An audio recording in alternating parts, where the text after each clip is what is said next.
Hey YouTube, it's another day of VEDA, so my plans changed a little yesterday, but that's okay. We're sticking on the Rankin Bass train today with me talking, not just my daughter.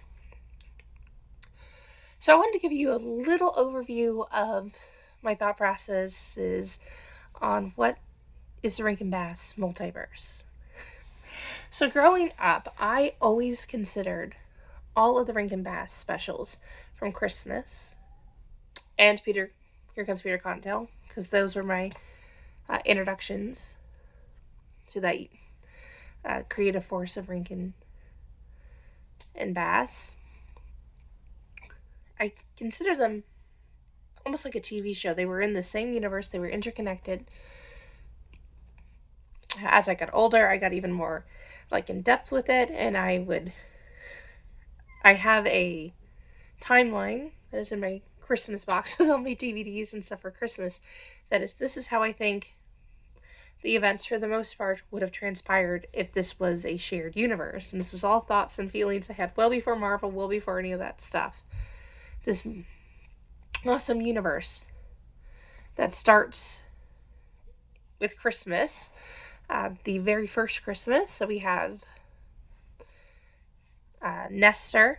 I always do Nestor, and then the little drummer boy, because there's two of those, so you can put them back to back.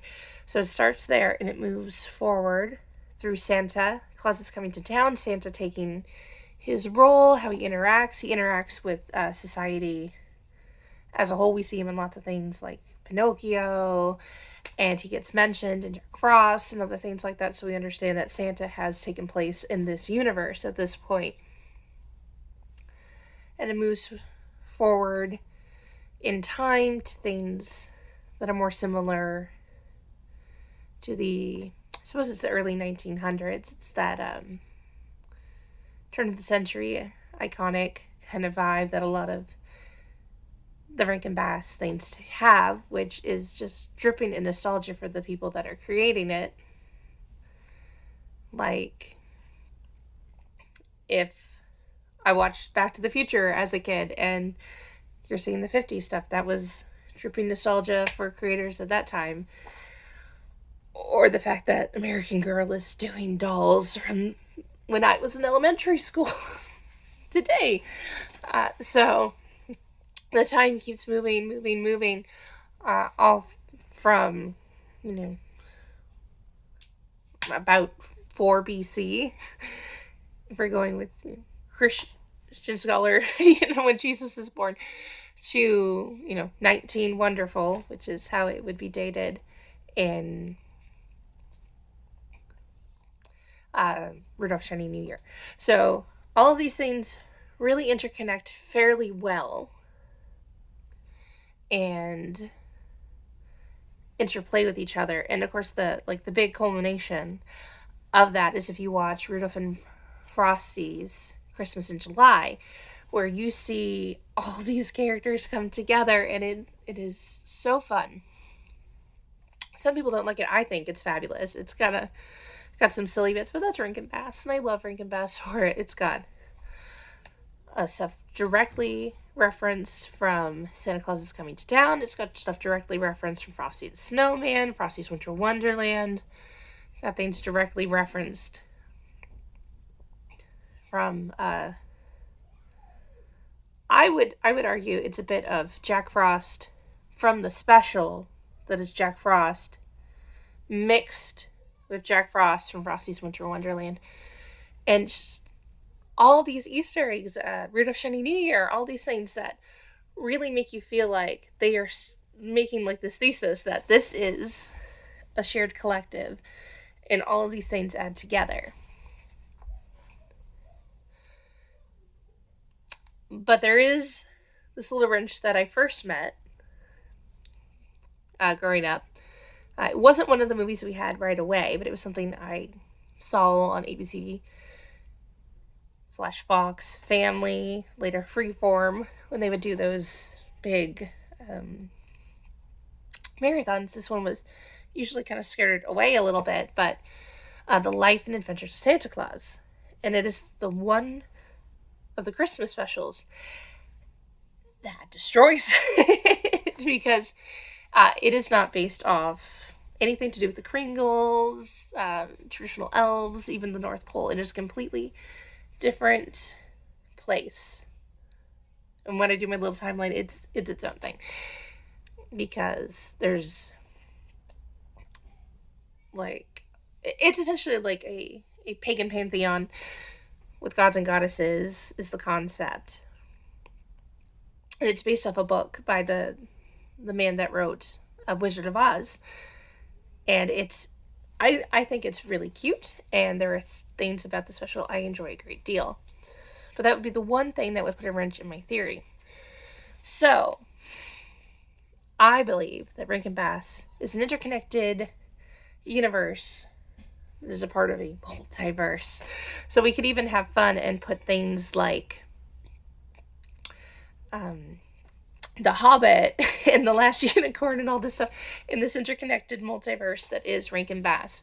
But I think for the most part, our holiday specials fit fairly neatly into this shared universe, with exception to our little pocket universe over there.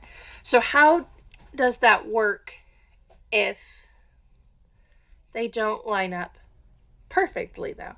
So if you watch, we'll go really simple. Santa Claus is Coming to Town,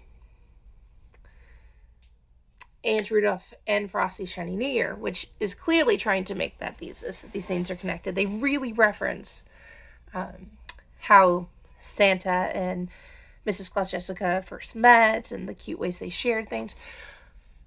But they're not the same puppets. And Mrs. Claus definitely has a different design. Mrs. Claus has several different designs throughout everything, more so than Santa, between those two. Plus Rudolph, plus the Year Without a Santa Claus. There is a big difference between those puppets.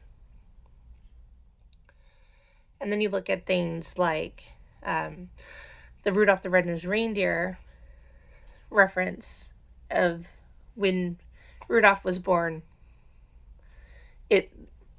Who's there, who's present, what's going on is a little different between Shiny New Year and the Rudolph special. And there are some things like Frosty's hat, which is not like an accessory. It's something he has to wear to not be dead. So he's not changing his hat. Frosty's hat changes. It looks completely different. It's a different color. It's a similar design, but everything's different. And I mean, knowing the stuff about how all this stuff was creative, why certain characters don't make repeats and sequels is one thing was made for one network and another thing was made for another network. So there were legal issues involved. But in my fun, crazy fandom thought process,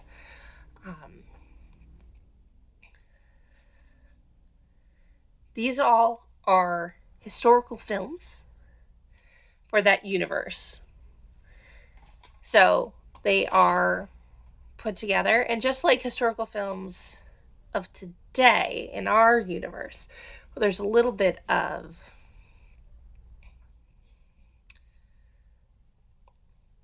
being a little loose with certain things, or we don't know exact information. So if we're making a film or television show, but Queen Elizabeth II, for instance, like The Crown and the Queen and all these different things, the stuff you see behind closed doors, the stuff you see that we just don't have all the privy details to, we can infer and we can understand things, but it's going to be a little different